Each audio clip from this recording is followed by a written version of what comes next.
of Unapologetically Woman. We're celebrating phenomenal women all across Kentucky who make no apologies for their perspectives or the impacts that they're making in the community. Today we're celebrating Anna Lewis. Anna is a wife, a mom, and a DNA keepsake artist and owner and founder of Timeless Treasures. Unapologetically Woman, Anna Lewis, that's you. Congratulations. Thank you. Thank you for having me. So, the biggest accomplishment that you've made in your life are your children. They are, yes. I have 3 kids. My oldest, Serenity, I had her whenever I was a young mom. I was a teenager, actually, whenever I had her. So my mother era started out pretty early in life. It started out in high school, actually. It did, yes. So I went to a very challenging school growing up. It's actually called an early college in North Carolina. It's a very small area. Everybody knows everybody. And so you do 4 years of just pure college. It's not dual enrollment. I mean, you skip the high school and you go straight to college classes with adults. And I found myself pregnant in between my junior and senior year.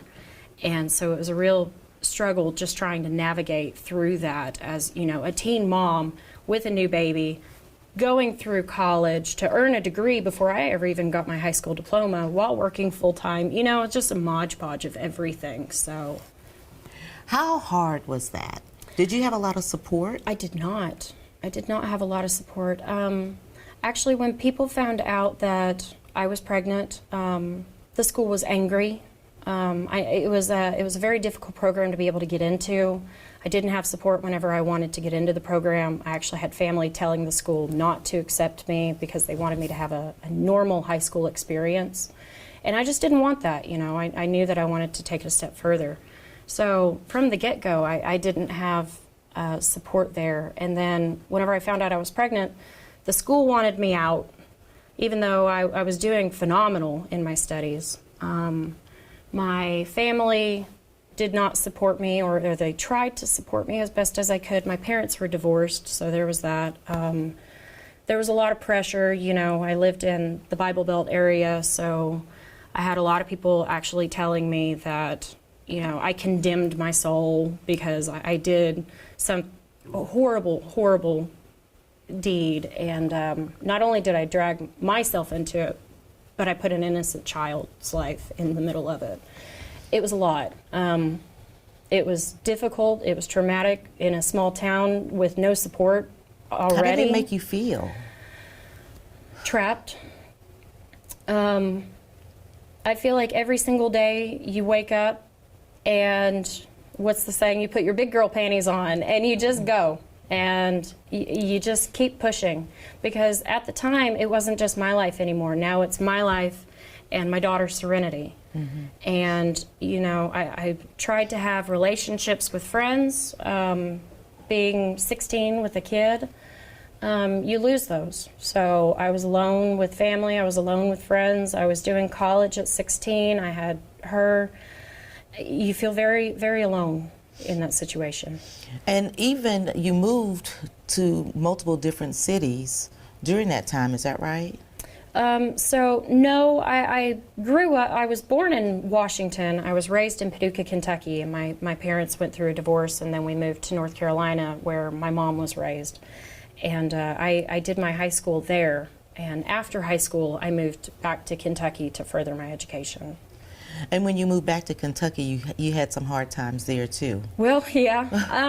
So I ended up marrying my daughter's dad, and it was an abusive relationship. So add that into it. We ended up married for a very, very brief time, and I decided I was done. I couldn't do it anymore. I wasn't going to put myself in it. I wasn't going to have my daughter watch me go through it. So I threw my hands up, and I had this teeny tiny little Mazda car, and I filled it to the brim with her stuff and packed me a few changes of clothes, and we just left. And when we moved, I didn't have anybody here. I knew I wanted to go to Eastern Kentucky University for sign language. It was a passion that I really wanted to pursue, and I just didn't know where to go. So I ended up staying with my brother for a little bit, but then I moved out with him. I lived in Winchester, I worked in Lexington, I'd get done with work, I'd drive to Richmond, I'd go to school more than full time, and then I'd have to drive back to Lexington, pick up my daughter, and then back to Winchester. So, I mean, every single day was just a struggle. And you also had a struggle with your living arrangements. I believe I read that you slept on the floor. Yeah, for we had months. nothing. Going from high school, I worked full time, but that took care of, baby formula and clothes for her and just everything that she needed because I put her first. So I worked as much as I possibly could, but that doesn't mean that I had money left over. I mean, I was a 16-year-old kid. Mm-hmm. You don't make money as a 16-year-old kid. Right. So whenever I packed my car and I moved, I had nothing. We slept on the floor for months. I remember my ex-in-laws actually gave us a sectional, and it was just this two little cushioned couch, and I invested, and I bought a $100 laptop, and I thought it was thousands of dollars at the time. That's what it felt like. Yeah. How am I going to pay for this? Right. And I'll never forget, I was at Walmart, and I'm like, I need some sort of entertainment, so I found a Scooby-Doo CD set for like $5. And I swear we would sit on the couch and snuggle, and we'd have the laptop, and we'd just play Scooby-Doo. And we burned those CDs. I mean, old-time Scooby-Doo on the couch. That was the only thing that I owned. So there was actually a time we would find as much entertainment as we possibly could that was free. Mm-hmm. And one of my favorite stories to tell is I took my daughter to a fair, and she really wanted to play the ping pong ball fish game. I didn't have any money. So I begged the carny. I said, I have a quarter. That's all I have to my name is a quarter, and she just wants to throw the ball. He gave me one ping pong ball. She won the fish. She won the fish that I could not afford. It sat on the counter for days. I'm going, because fair fish, they always die, bless their hearts. So I'm going, maybe it'll die. I don't know. I can't afford to buy you a container. That fish is 10 years old, and it still lives in my kitchen to this day. That's a great story. It has moved from house to house with me, and I feel like, the pet sitters who come to the house, my husband begs them, if anything happens, don't let it be that fish. Right. Because that fish is like the epitome of my life and my journey, because I went from absolutely symbolism. Nothing to now that fish is living a life of luxury, still in the kitchen, because that's everywhere I went. It was always in the kitchen. Always in the kitchen. And so you end up graduating from college with a high GPA. I did. I graduated with my bachelor's in art, magna cum laude. I didn't even know I was magna cum laude until I graduated that day, and they handed me a sash. I'm going, I was so focused on just get it done. Just get it done, yeah. Because you were mission focused. You didn't have the opportunity. I didn't have time. Or the luxury. No, I knew, I have one opportunity to get this right. So let's hammer it down, and I cannot fail. I'm going to do it. It's going to be done right, and I'm just going to give it my all, and we'll see how it goes. And I guess I paid so much attention on just making sure that it's done that I didn't pay attention on how well I was doing. Mm-hmm. So it was a pleasant surprise that day. And now you're a business owner. I am, yes. How did you get to that point? So I met my husband, Eric, and we ended up pregnant with my daughter, our daughter, Helena. And, whenever I had Serenity, I received very little support, like I was saying, and even the doctors kind of sneered at me because, oh, look, it's another, pregnant teenager in a small town. Great, that's how I was treated. But I, much like my education, I wanted to do it right. I was going to breastfeed her. Mm-hmm. I was a young mom that just didn't happen that way. So it was very defeating to me because I wanted to make sure that I did everything the right way, and I just couldn't. Biologically, I just couldn't. So whenever I had Elena, I was going to do it right all over again. But every time I would go to a doctor's office, I would cry. Even at just the thought that they were going to ask me how it was going, I just cried. And I think mentally it was just me emotionally wanting to do everything that I could, but knowing I was a failure. And that's how I felt. I was a failure as a mom in terms of breastfeeding for Serenity. So I ended up breastfeeding her for 2 years. And it was huge. It was a major accomplishment. And then going from that, I felt pride. But breastfeeding is a topic a lot of people don't talk about. It's something everybody does. Everybody knows about it, but we don't talk about that. Right. So you definitely It's kind of taboo. Yes, and so you definitely can't take pictures of it. So how do you look back at that time in your life? So I just kind of let it go. Well, then I ended up pregnant again after her, and I ended up going through a very traumatic miscarriage. I was told for a month that everything was fine. I just needed to be on bed rest and do nothing, which if you know me, I can't do that. I'm not capable of sitting there and doing nothing. I ended up losing the baby, and it was very hard, and I shut everybody else out, and I'm already not an open book person. I don't talk to anybody. So going from Elena to the miscarriage, I had Connor, and from there I'm like, I'm done. I'm done having kids. We're not doing this anymore. But I wanted something to be able to look back at, my life, because there was so much that just led up to it. But again, you can't take pictures of it. So I found keepsake jewelry, and I wanted a breast milk ring so badly.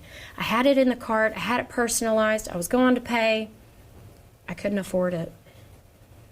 And it was, again, failure, defeat, as something I really wanted.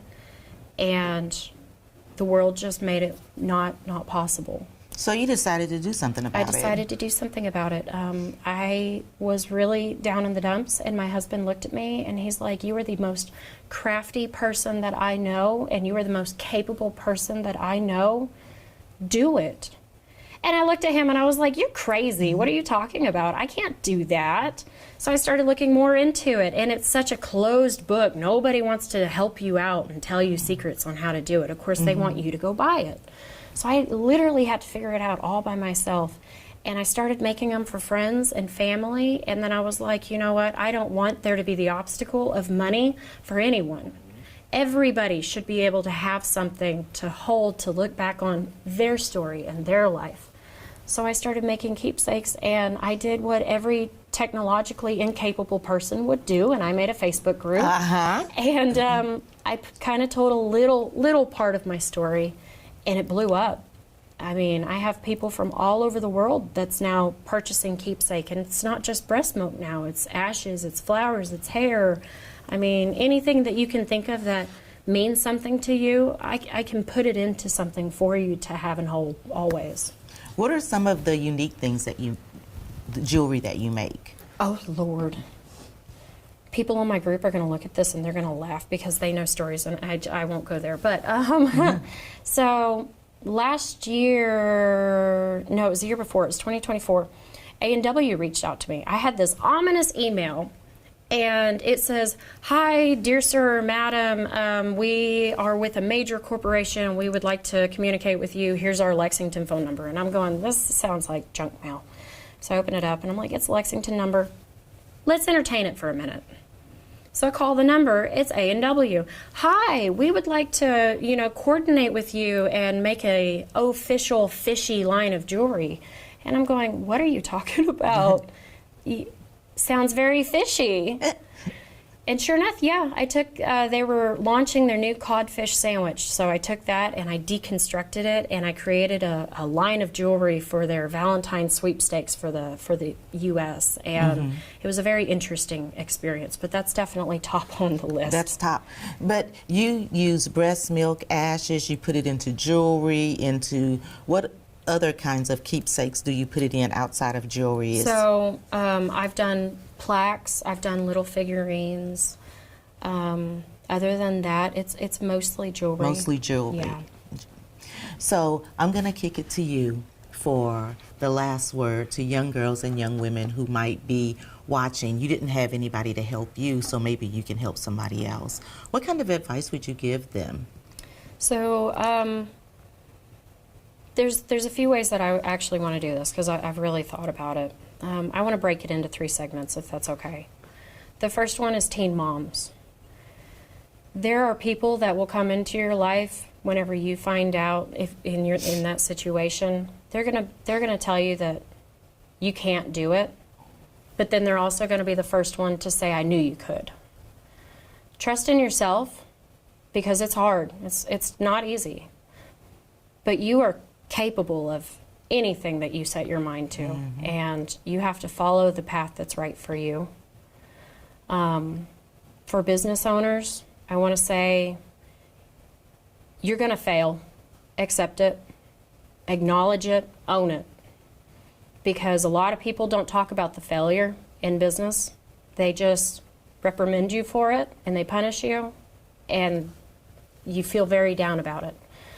Don't let that get to you. You're going to fail. Own it, accept it, be honest with people, and they're going to accept you for you, and they're going to love you at the end of the day even more because you're so open about it. And the last one is for people who's going through trauma. If somebody's willing to give you their trauma, you need to give them your silence. Trauma is not something that a lot of people talk about. And it's an awkward conversation, and it kind of makes you feel, very out of place whenever somebody opens up to you about it. If somebody is willing to talk to you about something that's going on in your life, give them the time to let them talk about it, because they were brave enough to open up about it, and if you silence them, then you're just putting them back in that bubble. So for women everywhere out there, there's going to be times in your life that it's going to be very difficult, very hard. But just love yourself, be open to everybody, and be willing to listen, especially to other women. Because I feel like women feel like they can do everything and they can take on the world, but you don't have to do it alone. Thank you so much. Absolutely. You guys heard it from Anna. You don't have to do it alone. Continue to watch Unapologetically Woman as we celebrate other phenomenal women all across the country. Sorry. You heard it from Anna. You don't have to do it alone. And continue to watch as we celebrate other phenomenal women just like Anna, who are doing it their own way and taking their own time with it. I'll talk to you soon on Unapologetically Woman.